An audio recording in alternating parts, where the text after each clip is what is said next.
L'erreur est humaine et, à chacun ses actes.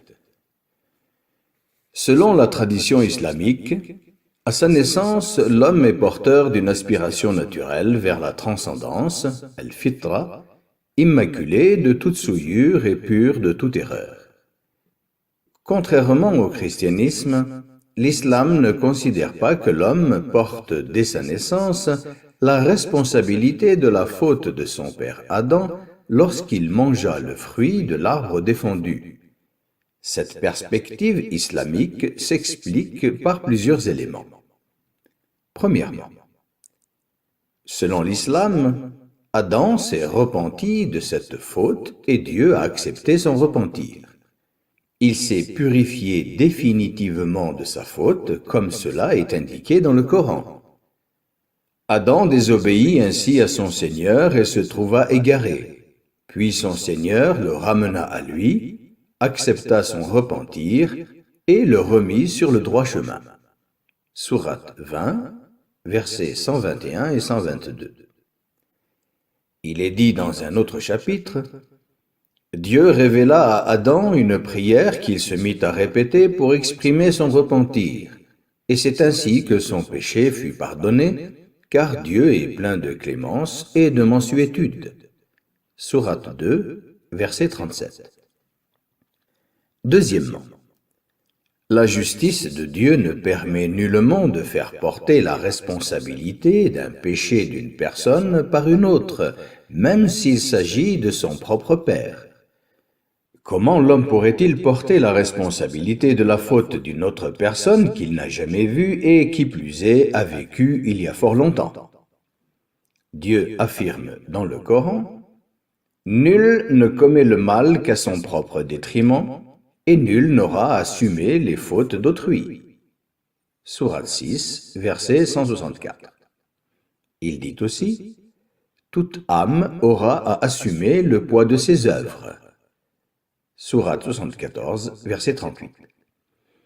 Le Coran indique que cette règle est établie depuis des temps immémoriaux, depuis les feuillets d'Abraham et de Moïse, comme mentionné dans le Coran où il est dit « N'aurait-il pas appris, d'après les feuillets de Moïse et d'Abraham, ce modèle de fidélité, qu'aucune âme ne sera chargée des péchés d'une autre âme ?» Sourate 53, versets 36 à 38. Les fautes de l'homme ne sont que le fruit de sa volonté et sa capacité à les commettre, c'est donc son choix. Il demeurera donc l'unique responsable de ses fautes. Celui qui agira envers cet homme, en le tentant, en lui facilitant ou en l'aidant d'une manière ou d'une autre à commettre une faute, devra assumer avec lui la responsabilité de l'acte en fonction de son niveau d'implication. Troisièmement, l'homme naît avec une nature saine, al-fitra. Cette nature est prédisposée au bien, mais elle reste susceptible de faire le mal. Elle est prédisposée à la piété, mais demeure toujours capable d'immoralité. L'environnement et l'éducation ont donc une influence sur la nature de l'homme. Toutefois, cette influence ne le dispensera pas de sa responsabilité de purifier son âme, de l'éloigner des souillures et des pollutions, comme le souligne Dieu dans le Coran lorsqu'il dit « Par l'âme est celui qui l'a façonné harmonieusement et qui lui a inspiré son libertinage et sa piété. En vérité, l'homme qui purifie son âme sera sauvé et celui qui la corrompt sera réprouvé. » Sourate 91, versets 7 à 10. Dieu annonce également « Consacre-toi à la religion en monothéiste sincère.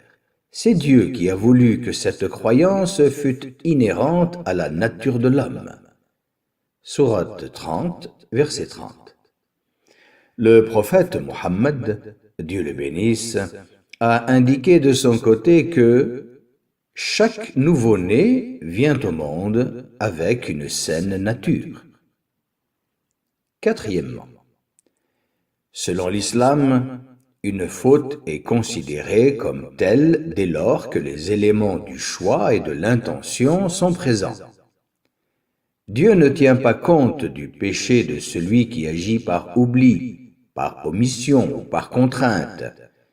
Cet avis est confirmé par la parole du prophète, béni soit-il, où il dit « De ma communauté, Dieu absout celui qui agit par erreur, par oubli, et ce que ses membres font sous la contrainte. » Dans le Coran, en concluant la sourate de la vache, Dieu enseigne aux musulmans une supplication contre l'erreur et l'oubli. Seigneur, ne nous tiens pas rigueur de nos omissions et de nos erreurs. Sourate 2, verset 286. Il est rapporté de sources sûres, d'après Ibn Abbas, que Dieu a répondu à cette supplication en disant « C'est fait ». Nous pouvons également lire ceci dans le Coran. « Aucun grief ne vous sera fait de vos erreurs, mais seulement des fautes que vous commettez délibérément. » Sourate 33, verset 5. Celui qui renie Dieu s'expose à une forte sanction, sauf pour celui qui subit une contrainte. Le Coran précise « à moins d'y être contraint tout en demeurant fidèle intérieurement à sa foi ». Sourate 16, verset 106. Concernant l'homme contraint par nécessité de manger ce qui est interdit, Dieu ne considère pas ceci comme étant un péché. Il est dit dans le Coran, « Dis, je ne trouve dans ce qui m'a été révélé d'autres interdits touchant les aliments susceptibles d'être consommés que celui qui frappe la bête trouvée morte, le sang répandu et la viande de porc, car leur consommation constitue une souillure.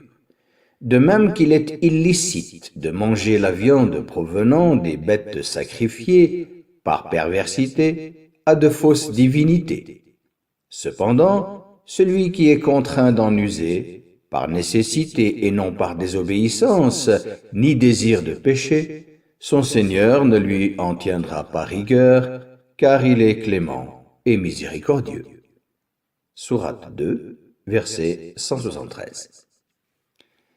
Comment pourrait-on donc imputer la responsabilité d'une faute à quelqu'un qui n'y est mêlé, ni de près, ni de loin?